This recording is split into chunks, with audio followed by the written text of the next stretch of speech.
Hi, Ben. I'm Neil. I study CS at Stanford. I am a huge fan of yours. I watch you on YouTube all the time. I do lean left, however, so I disagree with you on some issues. First of all, okay, can we have a show of hands? People who are liberal to left in the audience, people who disagree with what I say, can you raise your hands, please? Thank you for coming.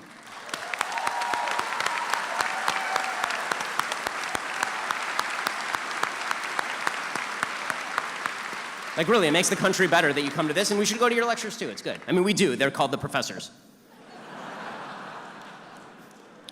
So my question is about abortion. That's the issue that I disagree on.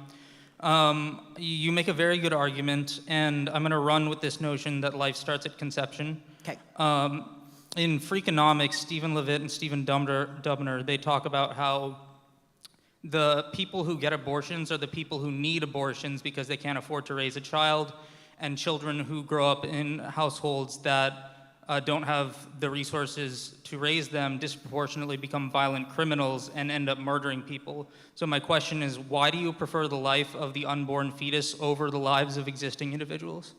Okay, so a couple of answers on this. First, I think there are serious challenges to the Levitt thesis that the crime rate, so the basic thesis of Stephen Levitt in Freakonomics is that the crime rate drop is associated with the advent of Roe versus Wade. That Roe versus Wade happened, millions of babies got aborted, and then those babies that were aborted couldn't commit crimes, and so the crime rate dropped. The problem is the timeline doesn't actually match up. The crime rates didn't begin to drop until 1994. Roe versus Wade happens in 1973. The vast majority of violent crime, or at least a huge plurality of violent crime, is happening for kids who are actually born, but who are actually between the ages of 15 and like 23. So what you would have expected is that there would have been a massive crime rate drop in the late 80s, mid to late 80s, not a crime rate drop in 1994. The reason you got a crime rate drop in 1994 was additional resources provided by the federal government and the states to policing.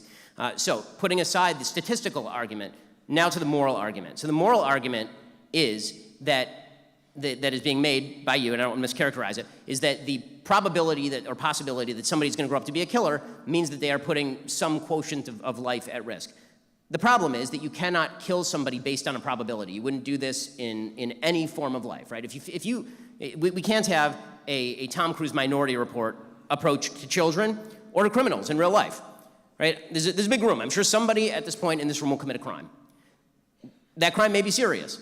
That doesn't mean that if I just killed everyone in the room, I've now prohibited the crime. Or if I killed the one person in the room who I think is most likely to commit the crime, it's not you, don't worry, that if I killed that one person, that would be okay. Because again, I'm making a forejudgment about behavior that has not yet occurred.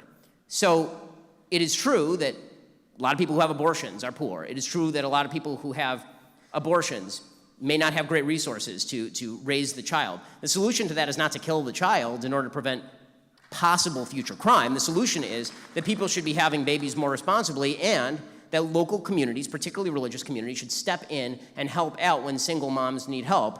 And by the way, that does happen a lot, right? And that's something that should be happening in increasing numbers. It's also why the government should stop incentivizing single motherhood by cutting checks and playing dad. Yeah.